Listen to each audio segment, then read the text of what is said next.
Protocol ఉల్లంఘనపై speaker కి BRS నేతలు ఫిర్యాదు చేశారు.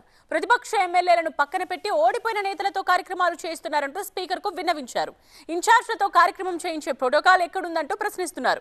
అధికారులు సైతం తమ పార్టీ ఎమ్మెల్యేలను పట్టించుకోవడం లేదంటున్న బీఆర్ఎస్ ప్రతిపక్ష ఎమ్మెల్యేల నియోజకవర్గాల్లో ప్రోటోకాల్ ఉల్లంఘన జరుగుతోందన్నారు. తమ హక్కులను కాపాడాలంటూ స్పీకర్ కు వినతి పత్రం సమర్పించారు. ప్రతిపక్ష ఎమ్మెల్యేలు గెలిచిన చోట ఓడిన అభ్యర్థులతో కార్యక్రమాలు చేస్తున్నారు.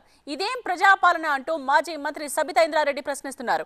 కాంగ్రెస్ గెలిచిన చోట కూడా ఓడిన అభ్యర్థులతో కార్యక్రమాలు చేస్తారా అంటూ నిలదీశారు. Police officers law and order maintain చేయాల్సిన వాళ్ళు కూడా అడ్జస్ట్ అయిపోండి మేడం అనే కాడికి చెప్పే కాడికి వచ్చారు. ఒక పక్కన ఆయన కూర్చుంటాడు, ఒక పక్కన మీరు కూర్చుంటే అడ్జస్ట్ అయిపోండి మేడం అని చెప్పే కాడికి పోలీస్ ఆఫీసర్స్ వచ్చారంటే ఏం రాజ్యం నడుస్తుంది? మార్పు అంటే ఇదేనా? ప్రజలు ఇదే కోరుకున్నారా అనేది ఒక్కసారి ఆలోచించమని కోరుతా ఉన్నాను. ఈరోజు ప్రతిపక్షం శాసనసభ్యులు ఉన్న దగ్గర ఏ విధంగా అయితే ఓడిపోయాలని మీరు స్టేజ్ మీద తీసుకొచ్చి కూర్చోబెడుతున్నారో మీ నియోజకవర్గాలలో కూడా అదే విధంగా మీరు మీ దగ్గర ఓడిపోయిన వాళ్ళని కూడా స్టేజ్ మీద తీసుకొచ్చి కూర్చోబెట్టండి.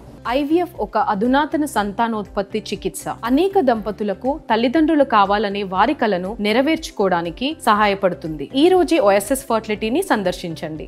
అదొక సంప్రదాయాన్ని మీరే తీసుకురండి, లేకపోతే చట్టాన్ని తీసుకురండి. ఓడిపోయిన వాళ్ళు కూడా స్టేజ్ మీద ఉండాలి అని మొట్టమొదటిగా మా గౌరవ ముఖ్యమంత్రి రేవంత్ రెడ్డి గారి నియోజకవర్గంలోనే మొదలు పెట్టండి. ఓడిపోయిన వాళ్ళని కూడా నాతో పాటు పక్కన కూర్చోబెట్టుకుంటాను మీరు మొదలు పెడితే డెఫినెట్గా మేము కూడా దాన్ని యాక్సెప్ట్ చేసి ముందుకు తీసుకెళ్తాం.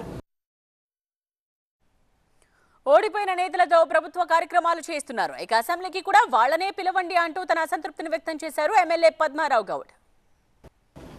ఈరోజు నేను స్పీకర్ గారికి ఒక రిక్వెస్ట్ చెప్పిన నా తరపు నుండి. వర్క్స్ ఇనాగ్రేషన్ చేస్తూ ఉన్నారు, ప్రోటోకాల్ ఉల్లంఘనలు జరుగుతూ ఉన్నాయి, చెక్స్ పంపిణీ జరుగుతూ ఉన్నది. ఎట్లయితే అవన్నీ చేస్తూ ఉన్నారో ఓడిపోయిన ఎమ్మెల్యేలను కూడా ఓడిపోయిన అభ్యర్థులను కూడా ఇక్కడ హౌస్లో పర్మిట్ చేయమని రిక్వెస్ట్ చేశాను. ఎప్పుడైతే అక్కడైతే పర్మిట్ చేస్తూ ఉన్నారో ఇనాగరేషన్కి పర్మిట్ చేస్తూ ఉన్నారు, చెక్కుల పంపిణీకి పర్మిట్ చేస్తూ ఉన్నారు, ప్రతిదానికి పర్మిట్ చేస్తూ ఉన్నారు. అలాగే నా ఒపీనియన్ మాత్రం నేను స్పీకర్ గారికి చెప్పడం జరిగింది. ఇప్పుడే లోపల చెప్పేసి వస్తా ఉన్నా.